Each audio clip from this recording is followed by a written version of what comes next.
On Saturday, 25th of February, Nigerians will vote for their new president. For the very first time in many years, the sitting president is not running for re-election. There are 3 frontrunners and a possible dark horse, which makes it much more competitive than recent elections in Nigeria. At the same time, Nigerians face a number of challenges like insecurity, unemployment, and the currency crisis. With new names on the tickets, new electoral law, and new electoral tools, we are witnessing a new start for the Nigerian democracy. My name is Pauline Lemaire. I'm a doctoral researcher in comparative politics at CMI and UIB. And before this, I worked for very many years as a senior analyst on politics and security in West Africa and Nigeria. And I'm joined here today with Ifeaanu Ajekiigbe, who's a master's student at the Center for International Health at the University of Bergen, and who will guide us through Nigerian politics this morning.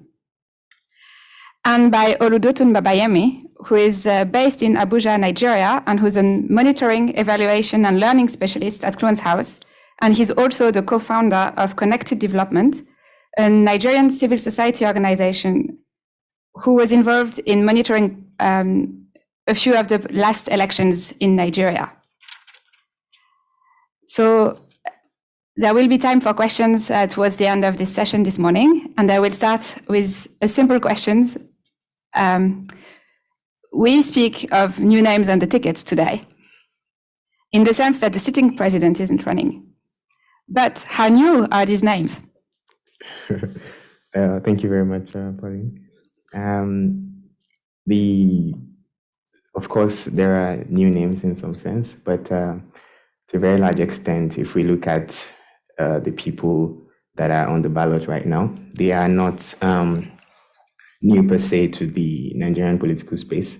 Almost all of them have, I think all of them have actually held very high political positions in the past. The candidate for the APC, Tinubu, has been a 2-time governor of Lagos State, and this, so to say, a fourth person right now, which is Peter Obi, has also been a 2-time governor in Anambra State. And the other person has been the vice president before. So I don't think they're new. I think they are part of the system that has brought Nigeria to where it is today. So I think it's it's not completely true to say that they are new names. Oludotun, would you fill in a little bit on the profile of these 3, the ones that are seen as the 3 main candidates this time? You know, I was wondering, we'll focus on the 3 main candidates. So, and of course, I mean, I think that's the focus for now. And I'd say that, yes, I quite agree with Ife that they're not necessarily new because even post the Fourth Republic, pre the Fourth Republic in Nigeria, which is, I mean, pre-1999, during when you had the military era just before the Fourth Republic, you see 2 candidates, that is the candidate of the APC, Tinubu, and also the candidate of PDP, that is Atiku Abubakar. They've been in the political space during that era, maybe except for Peter Obi, who actually left business and joined at the start of the Fourth Republic. So you will say that these 3 candidates that were looking at the forerunners, yeah, I mean, they're not new to the political space in the country. And we can continue to talk about the degree of their involvement in the political space. But largely, I think, yes, these are not new people, because you can even say that these 3 forerunners have actually been part and parcel of certain political parties or movements in Nigeria. So yeah, that's what I'll say. Thank you. And so Nigerian institutions are usually marked by a need for alternance in power between the different geopolitical zones of Nigeria. So there has been this tradition of having alternance between the North and South in who is at the head of the country.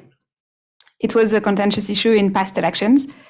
How do these candidates place themselves in this discussion? of the alternance in power between North and South?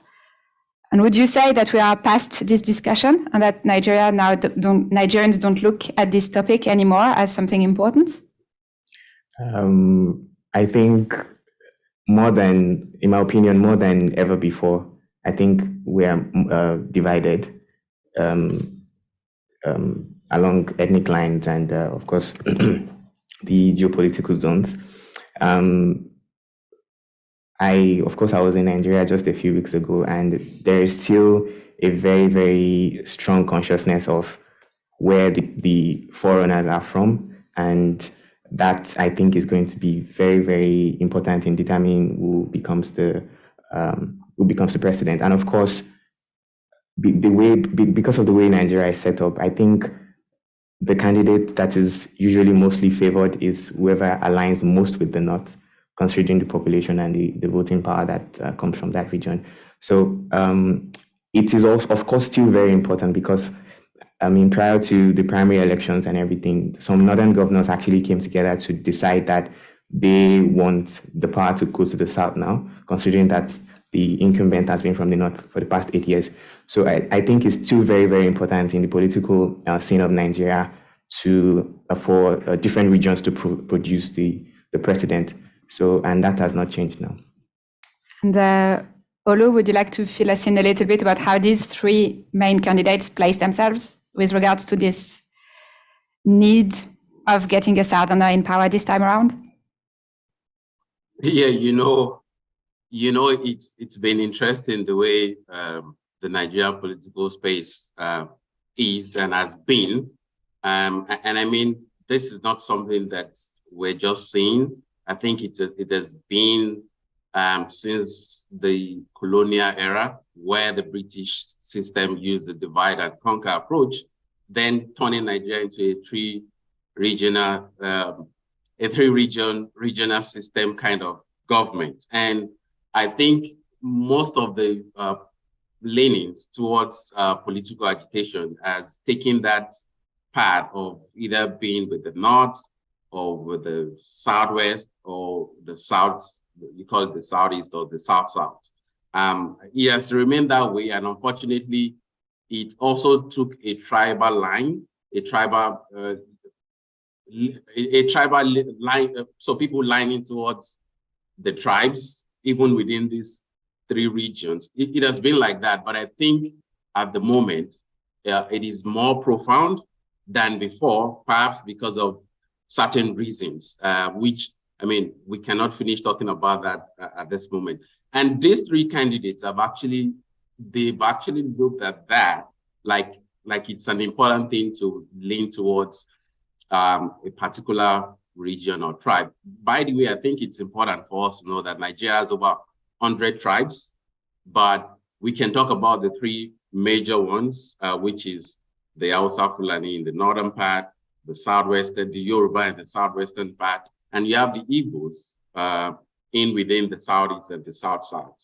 The three candidates fall into these three regions. So you have Atiku Abubakar in the north, where you have the Hausa Fulani. You have Tinubu, who leans towards the southwest, and you have Peter Obi, who is leaning towards, yes, the south-south and the southeast. I'll say majorly the southeast. So these three candidates actually have the plot of making sure that, yes, they are. So if you then look at their running mates, they had to choose their running mates, think about it. So what is interesting is that, so the south-south, so like Tinubu and Peter Obi had to choose a running mate from the northern part of the country, because that is where you have the highest number of people in Nigeria. It's also important to note that we have 200 million people living in Nigeria. And you have most of them living in the northern part of the country. And also that most votes in the country do come from the northern part. The number of people that vote the most comes from that part. And the same thing was seen playing out with the figures of registered voters, even for this election. So you have a whole lot of Northwesterners. So they are the most registered people that were hopeful to vote in this election. So I think these three candidates have looked at this, like there's no how you wouldn't want to lean towards the northern part of the country and make them an ally before you can get into power. And historically, if you also look at it, most of the Southerners that have been the president, that have become the president, you would definitely want to have a running mate that is from the North. And you can think about Olusegun Obasanjo in 1999. You can think about Goodluck Jonathan, who took Namadi Sambo also from the North. So there is that. So Nigeria still plays the ethnic kind of politics. Religion is the second one, which is another thing that, which is another part that, and I mean, we cannot take that out because it's also part of the considerations for political parties and also candidates who want to become the president of Nigeria. So I think that identity politics is still prominent in Nigeria. And just like Ife said, I think it's becoming profound. Maybe as people get more informed, maybe as we have more people who can influence other people in that group kind of setting. So yeah, that's what I'd say as it concerns that. Thanks. Thank you. And Ifeaanu, would you want to remind us a bit, how is the president elected? How many votes does the president need to get to be elected? How does that work? Okay, so apart from getting majority of the votes, you also have to have 25% of the votes in 24 states out of the 36 states in Nigeria. And that's why this ethnic identity politics is also very important. Yeah. And maybe then I can add a question. We talked about the three frontrunners, but there is also a fourth candidate that can be qualified by some as the dark horse candidate, Kwankanzo, from the New Nigerian People's Party. Mm-hmm. And he's a northerner. So how do you see his candidacy compared to the three that have been identified as frontrunners now? Well, I think one of the major disadvantages that he had coming forward was that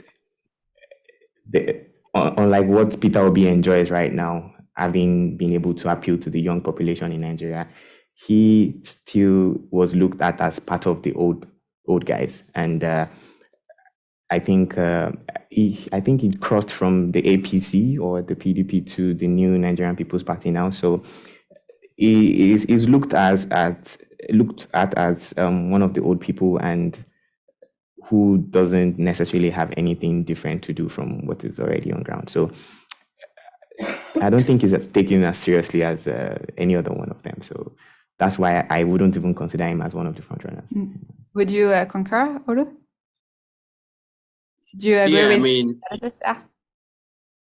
Yeah, so I think, yes. I mean, you wouldn't want to take it away from Kwankwaso. I mean, he was a former governor of Kano State. Also, I mean, was in the, so, I mean, funny, he was in the APC before, and later returned to the People's Democratic Party as well. I mean, he has lost in the primaries for these two political parties before. Mm-hmm. So, I mean, which then makes him, I mean, he's from the North Kano, the most populated state in Nigeria. So he has his own followership, especially when he was governor, like a two-time governor that he has been. So he has his own followership. Also that, I mean, he would also have his followership from these two political parties. I mean, when he was in APC and also when he left for the PDP and now with the new political party. But I think so if you look at his own political leaning, probably, yes, is within Kano or a particular part of Kano or maybe the Northwest Nigeria, and not necessarily having that coverage around the other states that you have in the country.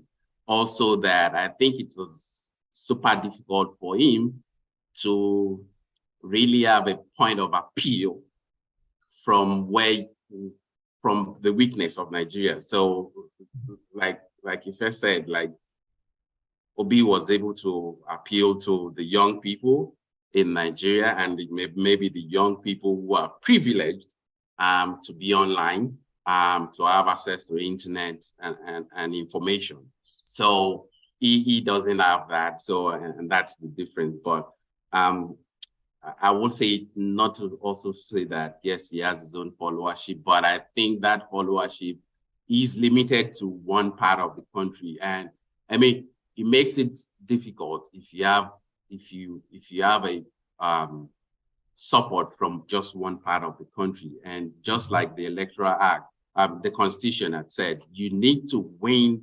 25% of votes in 24 states. So makes it difficult if you're just focused on one area of the country. It makes it difficult. And also that, in addition, you need to actually get 50% of the total votes that is being cast. So that makes it difficult for him, but largely, I think, yes, he has his own appeal in one part of the country, which might be Kano specifically, and maybe the Northwest. Thanks. Thank you. And so we've talked about who these main candidates are, but now one of my questions is also, what are the main problems that are important for citizens? What do they expect the new president to tackle first, in your opinion? In my opinion, I think more than any other thing, insecurity in Nigeria is the main issue that people are more concerned about now. Yes, the economy is not doing so great, and we still do not have electricity, but people want to feel safe in their country. I don't think it has been this bad before. I'm not very good with history, but I genuinely do not think it has ever been this bad in Nigeria, where trains are being derailed and people are being kidnapped, and a lot of ransom is being paid just to get people back, and a lot of other conflicts here and there just happening all over the country. So more than anything else, people want to feel safe, and of course, people seriously clamor for a government that would be intentional about rescuing the economy, because it's in a very, very terrible state right now. And of course, I strongly believe that if we fix the insecurity issue, that has potentials for helping the economy as well, because then we attract more foreign investors. I personally, before I came to Bergen, I was working for a Danish organization that had to leave the country because of the region where we were working then had a lot of crisis. They had to leave the country and just close business.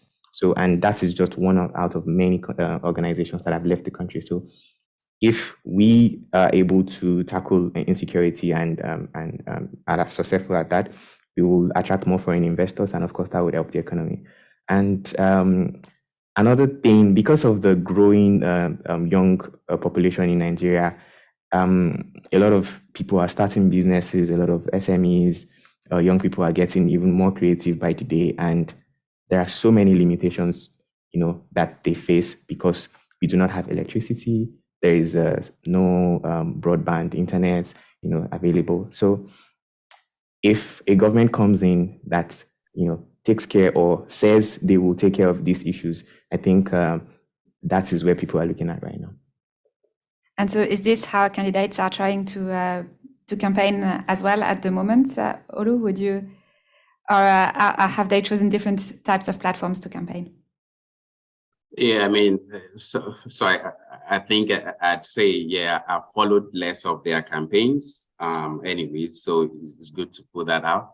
But I think the three, I'd say almost all the candidates knows that, yes, have it on their deck, like there are three things that is on top of priority for Nigerians, and which is, yes, that insecurity, which is, yeah, I think that is the topmost. And the little time that I've tried following the campaigns of the candidates, I think that, yes, they've all mentioned that, yes, they are going to tackle insecurity, because, I mean, even looking at them going around the country, they also feel insecure so many times, and they've also mentioned it. So I think it's the first thing, and because it has this connection to, it's also connected to the economic growth of the country. Think about foreign direct investment into the country. Not many people, not many foreigners want to bring their money into an economy that is not stable, based on insecurity. You have so many companies that are preparing to leave. Some had left already. Some had left in the past 2 years. Some are just waiting for this election to be over, for them to see what happens post-election, for them to take out their money. And it's, so economic growth is the second thing they're looking at, especially in terms of the monetary and fiscal policies of the government. You know, you can talk about this recent cash crunch in the country where people cannot have access to cash. And I mean, I am in the super, we say, city in Nigeria, in Abuja. I'm supposed to have access to cash, right? Even though this is where the cashless policy should have started. But I do not have cash at the moment. Even my house does not have cash. So if someone like me do not have cash, then it's a huge problem for people in the rural communities. They do not have access to cash, because Nigeria is run basically mostly informally. The businesses that run is run informally. Once you move out of Abuja, like 3 kilometers away from Abuja, you are in communities where transactions are done informally via cash. But currently, as we're speaking, people are sleeping at ATMs. They're sleeping in front of banks for them to have access to cash. And that's a huge problem. So economic growth is something, and I think all the three candidates have mentioned that, because I think it's one of the first things they will have to tackle, especially the monetary and fiscal policy.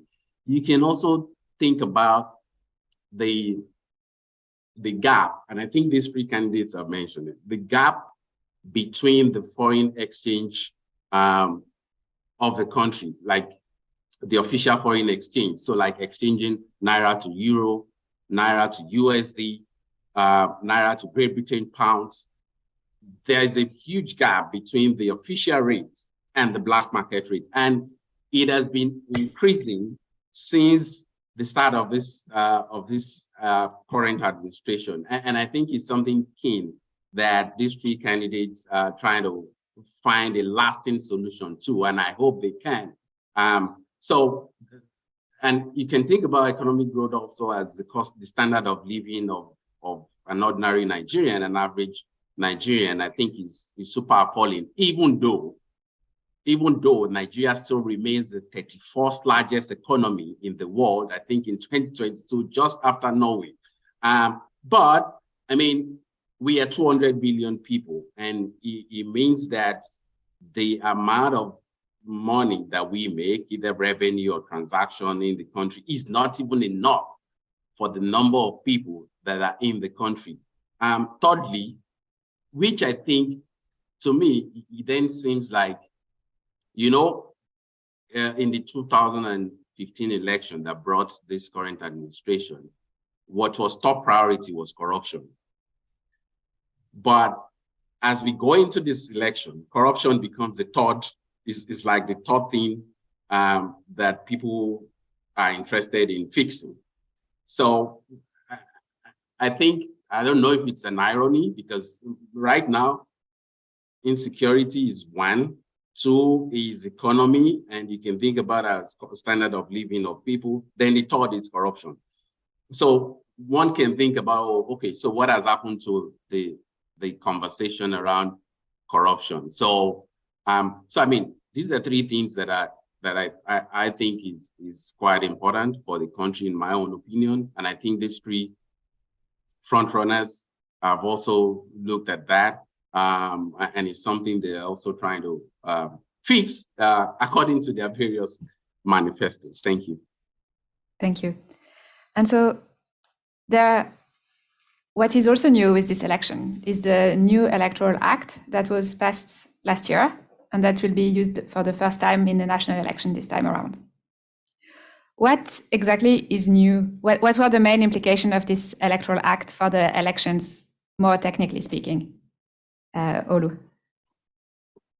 Yeah, I mean, the Electoral Act that was passed, I think there are some specific things there that came out of that. I think one is that you cannot be in a political party and be an INEC official. That is the Independent National Electoral Commission. So you cannot be a political party carrying member or a political member and also be the umpire for the elections. I think that came out clear from the Electoral Act. And I think also that the Electoral Act has brought in this as is now supporting the new innovation, which is the use of technology to accredit voters. So you now have the bimodal voter accreditation system, whereby as people are accredited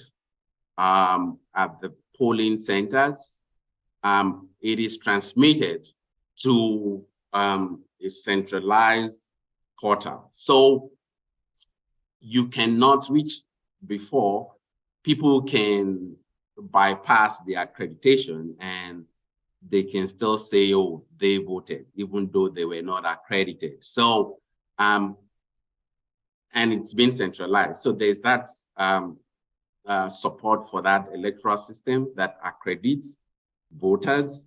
And also that this Electoral Act stated that, yes, overvoting this time means that you cannot announce number of votes that is more than those that were accredited by that system. So it gives it another, because before an official, an INEC official could actually override or overstate those that were accredited and say that, oh, this number of people were accredited, or they accredit people that are not even at the polling center, take the ballot somewhere, accredit some people and announce. So that I think that is a progress for this. Electoral voter accreditation, very super one.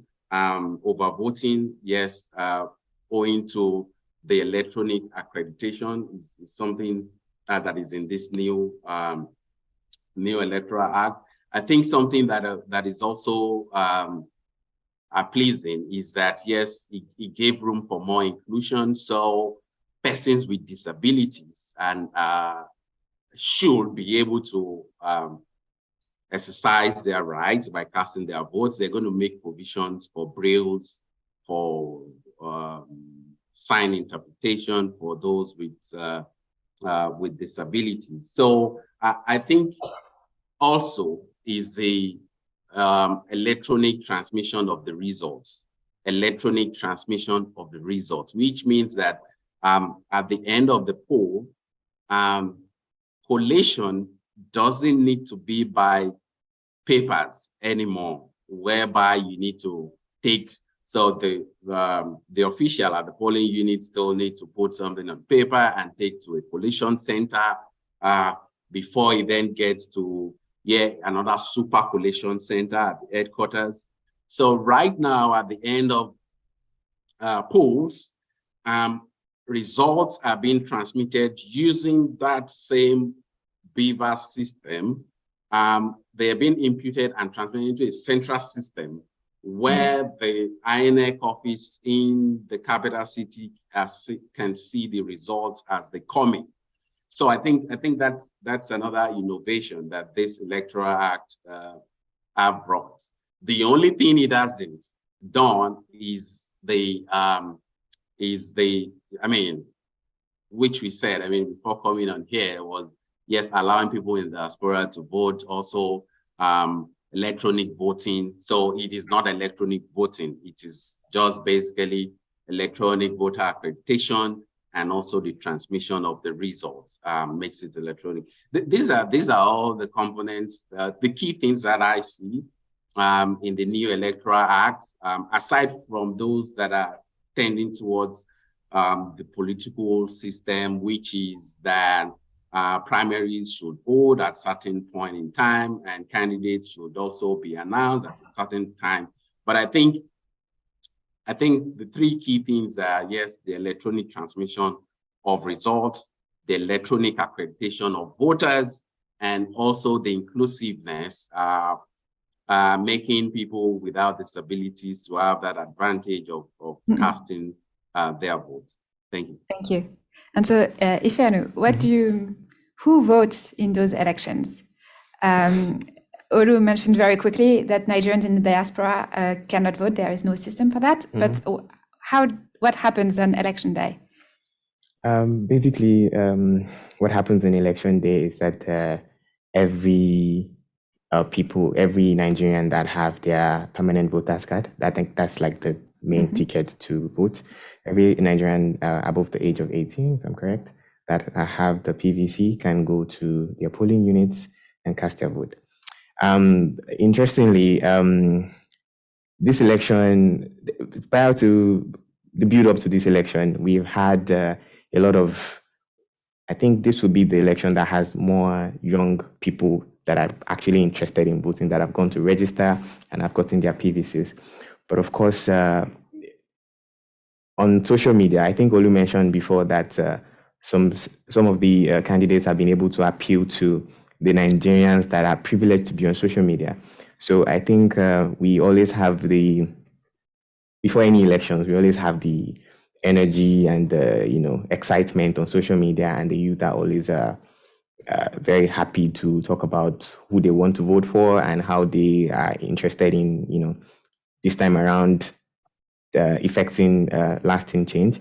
But I am personally not very confident that that is going to translate into higher number of votes, or that there's going to be the third first winner in these elections, at least. There is a lot of social media war going on. There's a lot of keypad warriors. There's the social media is very, very, very.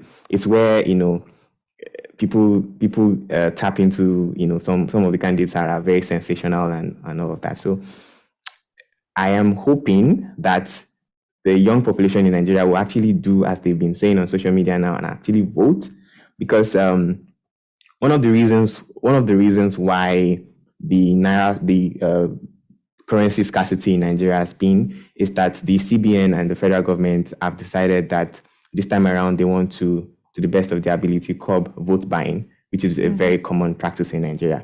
And so the danger in the youth not going out to vote is that the people that actually go out, whether it's raining or it's so hot, are the market women, the illiterate and the semi-literate Nigerians who, for some reason, actually feel like election day is so important to them than even the educated people. And unfortunately for us, these are the people that their votes can be for sale. These are the people that can actually sell their votes on election day. And they are the ones that go out and actually, they would vote, they would stay there and wait for it to be counted and ensure that, their candidate of choice actually emerges, at least in their individual polling units.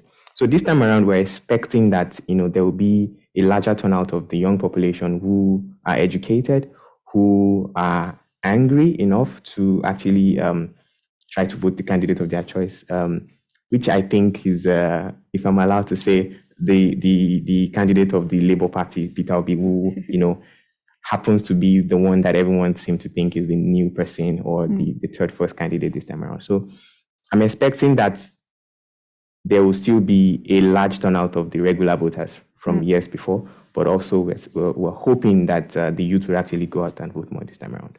So, Olu, in your experience monitoring previous elections, what are the main challenges on election days for voters that might mean why some do stay a long time at polling stations and some actually give up and don't vote?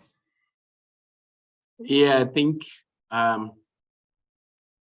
in times, I mean, looking at, from my own experience and from my own opinion, I think this election is, so we have more registered voters. I think about 10 million registered voters have been added.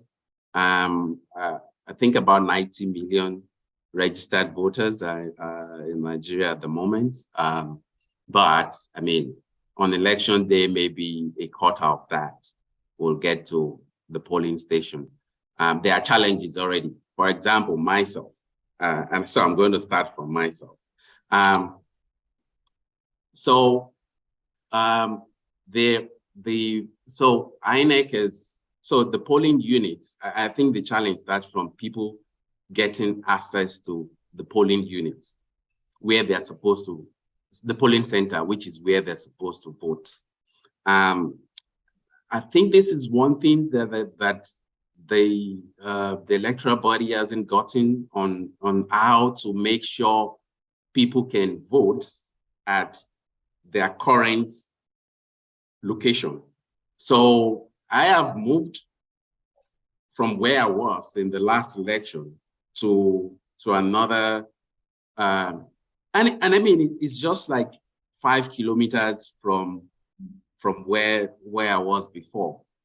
I'm not sure. I'm still skeptical if I will be able to that day go 5 kilometers to that particular place because I have moved maybe in the last 1 year. This same thing, I am safe, would happen to mostly some of us that stays in the urban center, which I call my fall into people who have access to the internet, the social media, and all that, because we are the ones that can move. Those in the rural communities who have been, they're not moving. Their numbers are few, even if they would move. So I think that is a challenge. People being able to go to vote at the location where INEC, as the electoral body, has allotted them, or where they registered before, where they voted the last time. Yeah, I mean, even though you can, or you should have, that is if you have moved a long time ago, you should have tried maybe writing to INEC. There are processes that you need to go through, which then leads to the bureaucracies and all that, and people cannot change. So I think that is a challenge for people, and also that, which I don't know if it will happen this time around. Like in Nigeria, on the voting day, they always say that there's no movement. Movements are restricted. So anyone who even wants to go out of his way and say, oh, I must vote, even if it's 5 kilometers, I will walk, I will take my bicycle. Of course, you won't want to consider if even you have a car. And of course, if you don't have a car, you won't see a public transportation that will take you to where you're supposed to vote. So I think that is a limit on its own. It's a challenge on its own, and it will reduce the number of people that are supposed to vote. On voting day, normally, I mean, looking back at some of the observations that I've done, it's either the polling centers won't open as at the time polls are supposed to open. Even though I think looking at the past state elections before now, polls opens early. I think the electoral body has been able to fix that a bit. Perhaps maybe in centers where you can easily reach. But if you think about centers, polling centers where they're not easy to reach, if you look at the South, some places in the South, if you think about some places in the northeastern part, if you think about some places in the northwestern part of the country where you have insecurities, it might be a challenge for polls to quickly open and to get people to vote as at that time. So that's a huge challenge. I think the other things about voter accreditation, so this bimodal voter accreditation system will take care of that.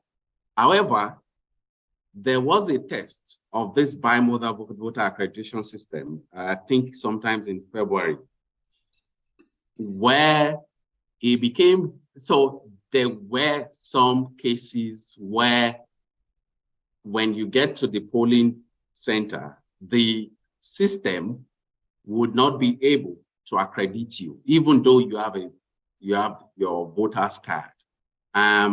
We saw that in some of the polling units, and we don't know how much of that the electoral board has been able to find solution to, because it's short time. I think it was done in February.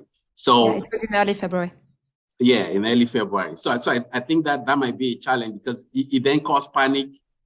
It then caused people not to be patient. Mm-hmm. It then give the electoral official the opportunity to write down the names of those people instead of it going into the Beaver system. Mm-hmm. And that's a challenge. And this particular challenge is also what I'm seeing that might happen post-elections. It is also, so this same thing was almost what happened in the Osun State election, the one that we already had a pronouncement already about in the reverse of who the governor is. So I would hope that it won't be the same trend for this presidential election, especially looking at how close the chances of some of the candidates that are going forward for the presidential elections. I think cases of vote buying maybe has reduced. I mean, live vote buying. Now you will see vote buying happening. It might be happening outside of the polling centers.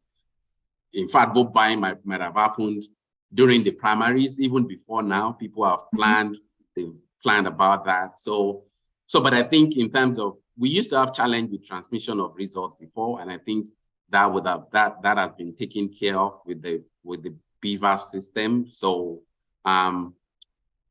ballots stuffing, I think the electoral body has been able to take care of that with these systems that is in place. We might not have that, but I mean also that insecurity surround the polling units as well as it surrounds the country. So people might still want to break ballot boxes and all that. So yeah, these are some of the challenges that I see from my own opinion.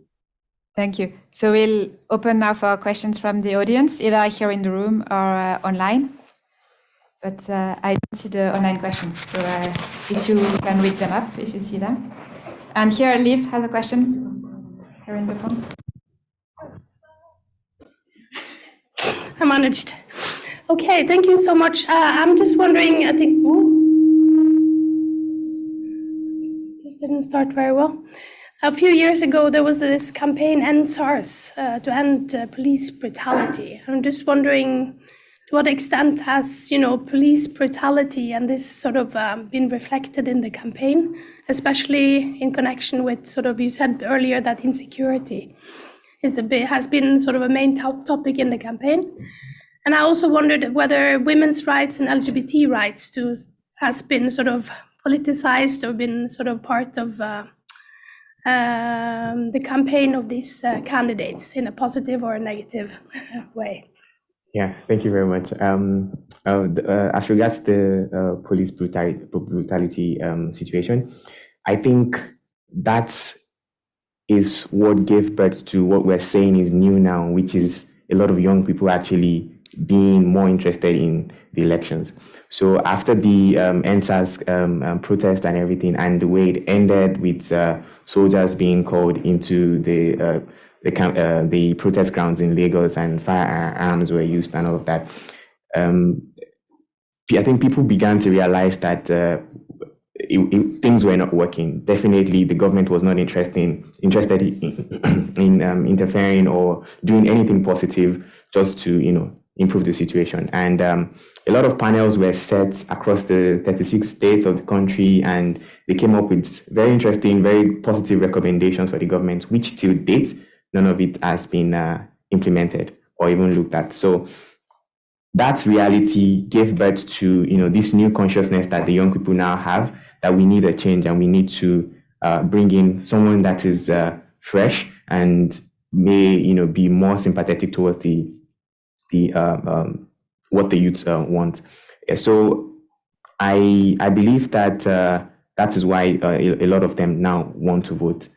But of course, during the campaigns, I think all of the candidates have been very, very careful to make commitments to these issues, because there are a lot of Nigeria can be a very complex system because of the different ethnic groups, different religion, and different ideas all over the place. So it's a bit difficult for political office holders or candidates to make strong commitments to certain causes, because then they run the risk of offending certain people that might have more voting power than others.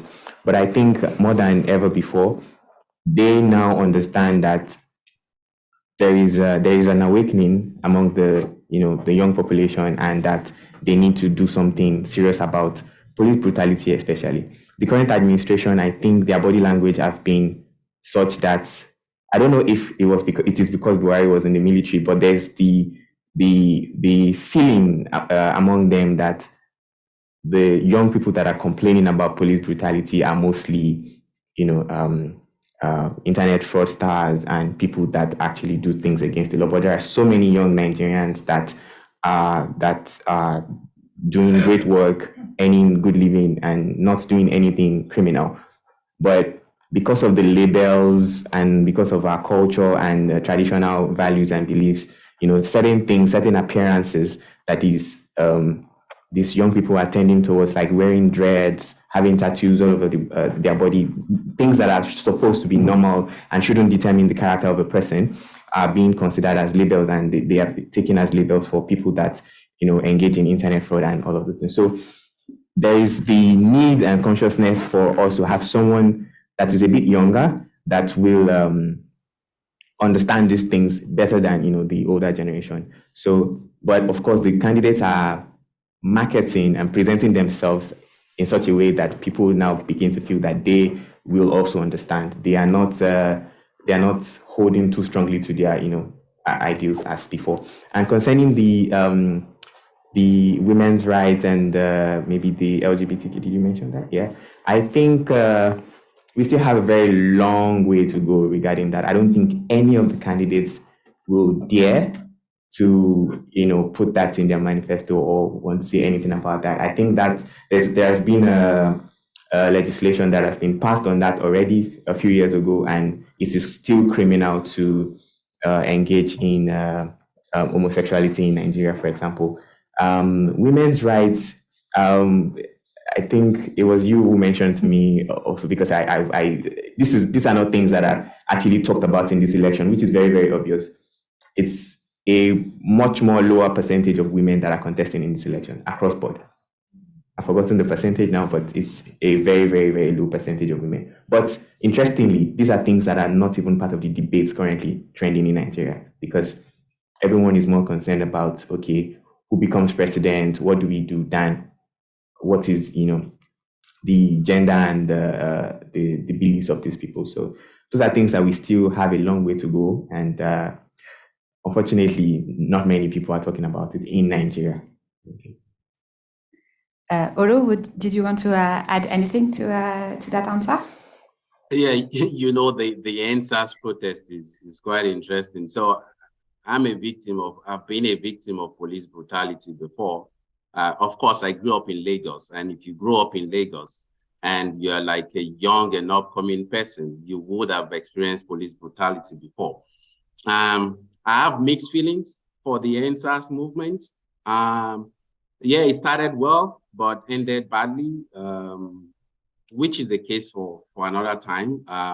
Infiltration of, like you have said, people that are not lawful wanted to join because it's against a law enforcement agency, and it turned into another thing. So yeah, I would not even expect any of the candidates to have mentioned it, because I think the law enforcement agencies, there are great reforms that needs to happen to the justice system in the country. So which I think some of the candidates are already speaking to, not only police. I'm talking about the whole justice system in the country. So I wouldn't expect anyone to focus directly on the police, because the police itself is just one agency, one law enforcement agency. There are others, and I think there are reforms that need to happen. There are reforms that are happening at the moment, like the new police act that was passed by this current administration. Whether that is enough is something to think about, or something to look forward to, and I mean, maybe in the coming years. In terms of gender, I think this one, Nigerians, the typical Nigerians that I know, that I work with, are not concerned about whether your state governor is female or male. They are concerned about their livelihoods. They are concerned about being able to go to their farms and not get hurt by somebody who is not comfortable with the state. So I think the case of gender is basically, and even if you look at it historically, I think historically, Nigeria, even post-colonial era, has actually given that space for the gender that you can think about, either it's the male gender or the female gender. My own grandmother was like the head of the house back then. So, and I can think of that lineage for also where I come from. And we have stories of how women and men alike have done greater things for the country. So you can think about so many things that have happened. So I wouldn't necessarily think that is something that will become a conversation for these candidates at the moment. Let me pause. Thank you. We'll now move on to two other questions from the online audience, which I will bundle together because I think they are on very close topics. The first one asks if you think that ethnic politics is what some people would call balancing or separating powers. And the person asking the question names the example of the US, where two different presidents have run with different races on one. So he's asking about whether it's ethnic politics or if it's a kind of balancing or separating powers. And the second question on a similar topic is asking if you think that the situation with Northerners are running mates for the three frontrunners, basically they're asking if the candidacy, in addition to these other three candidates, one of them from the north, two of them with northern frontrunners, will divide the northern votes and thus have an impact on the results in the end. So two questions about these north-south divisions and asking about what do we make of it now with these candidates we have? Yeah, I mean, if I want to quickly take on the possibility to divide the votes in the northern part, I will say, and I mean that's my opinion. I don't think Kwakwanso there will be a whole lot of division coming from the vote for Kwakwanso, which is the NNP party. I think where this would have impact the impact will be seen more with the vote for the PDP candidates, that is Atiku Abubakar. Of course, his running mate is from the south, So I think that is where Atiku, and the vote for Shetima, who is from the northeastern part of the country. So I think that would have an impact to maybe a considerable extent on the votes coming from the North this time around. Then for, I think, Peter Obi, my opinion, I strongly do not feel that him picking Dati Ahmed, even though, I mean, Dati Ahmed has also been in the political space for a while now, especially at the start of the Third Republic. I don't necessarily think that you will see more votes for his candidacy in the North, especially if it's the Northern people that are working with. But I think it will be between, that Northern vote will be shared between Atiku Abubakar and Bola Tinubu of the APC. And then comes to that other question of if it was separation of powers. Not necessarily, because if we then say separation of powers,